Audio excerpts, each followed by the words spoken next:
Assalamualaikum warahmatullahi wabarakatuh. Perkenalkan, nama saya Farah Zakira dari Fakultas Keguruan dan Ilmu Pendidikan pada Program Studi Pendidikan Guru Sekolah Dasar Universitas Islam Makassar.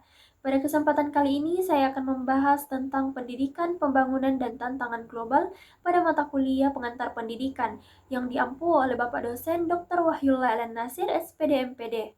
Untuk mengefisiensikan waktu, mari kita mulai pembahasannya. Pendidikan dan pembangunan. Pendidikan dan pembangunan adalah dua konsep yang saling terkait erat. Pendidikan berperan penting dalam meningkatkan kemampuan bangsa dan pembangunan berkelanjutan. Indikator pembangunan dapat digunakan sebagai tolak ukur keberhasilan suatu sistem. Globalisasi. Globalisasi adalah istilah ekonomi yang merujuk pada penghapusan batas-batas perdagangan antar negara, menghasilkan masyarakat terbuka di berbagai dimensi. Fenomena ini merupakan konsekuensi perkembangan zaman, memberikan nilai kepada setiap individu, hak dan kewajiban, serta kesempatan yang sama bagi semua manusia untuk mengembangkan potensi dan berkontribusi pada kemajuan bangsa dan umat manusia. Sistem pendidikan dan pembangunan. Menurut Bukhari, sistem pendidikan harus terintegrasi secara fungsional antara pendidikan formal dan non-formal. Pendidikan juga merupakan medium perubahan sosial dan pendorong pembangunan, khususnya dalam mendukung perkembangan ekonomi melalui transmisi ilmu dan teknologi. Pendidikan Ilmu Pengetahuan dan Teknologi.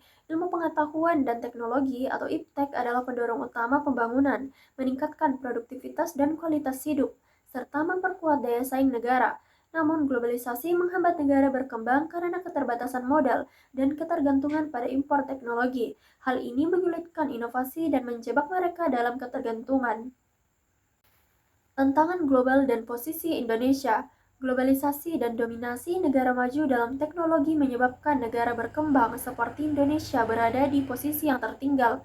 Pendidikan harus menyesuaikan dengan kebutuhan global sambil tetap membangun kapasitas nasional agar tidak hanya menjadi pasar teknologi asing.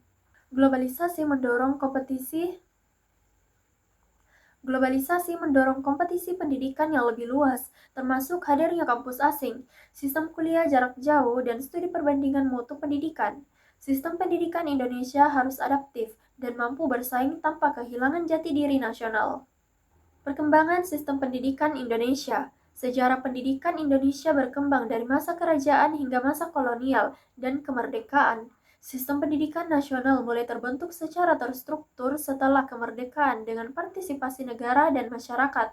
Perubahan kebijakan seringkali dipengaruhi oleh tuntutan globalisasi.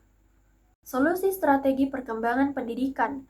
Penguatan nasionalisme strategis, pemanfaatan sumber daya lokal, dan partisipasi rakyat merupakan kunci dalam menghadapi tantangan global.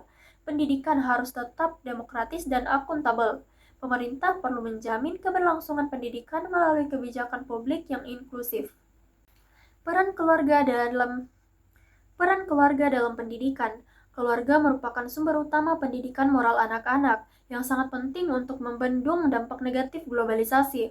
Orang tua menjadi panutan pertama dalam pembentukan nilai dan karakter anak secara berkelanjutan. Kesimpulan dari pembahasan saya kali ini yaitu pendidikan merupakan elemen strategis dalam membangun bangsa yang mandiri, berdaya saing, dan bermartabat. Untuk itu, pembangunan sistem pendidikan haruslah inklusif, adaptif terhadap perubahan global, serta berakar pada nilai-nilai lokal. Pemerintah, masyarakat, dan keluarga perlu bersinergi menjaga kualitas dan pemerataan pendidikan demi menghadapi tantangan global serta menjamin pembangunan keberlanjutan. Itulah tadi materi yang bisa saya sampaikan mengenai pendidikan, pembangunan, dan tantangan global. Namun sebelum saya mengakhiri video kali ini, saya ingin menginfokan kepada teman-teman dan adik-adik sekalian bahwa Universitas Islam Makassar telah membuka pendaftaran bagi calon mahasiswa-mahasiswi tahun ajaran 2025-2026. Untuk teman-teman dan adik-adik yang belum dinyatakan lolos seleksi SNBP, SNBT, dan Mandiri, saya sangat menyarankan untuk mendaftar di Universitas Islam Makassar. Karena Universitas Islam Makassar memiliki berbagai program studi dengan akreditasi yang baik, menjamin kualitas pendidikan yang akan kalian dapatkan. Universitas Islam Makassar juga menawarkan biaya pendidikan yang terjangkau, sehingga pendidikan berkualitas bisa diakses oleh siapa saja. Selain itu, Universitas Islam Makassar juga dilengkapi dengan fasilitas modern yang mendukung kegiatan proses belajar mengajar.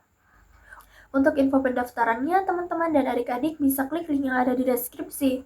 Mungkin hanya itu yang bisa saya sampaikan pada kesempatan kali ini. Kurang lebihnya mohon dimaafkan. Wallahumma afiq ila aqwamit thoriq. Wassalamualaikum warahmatullahi wabarakatuh.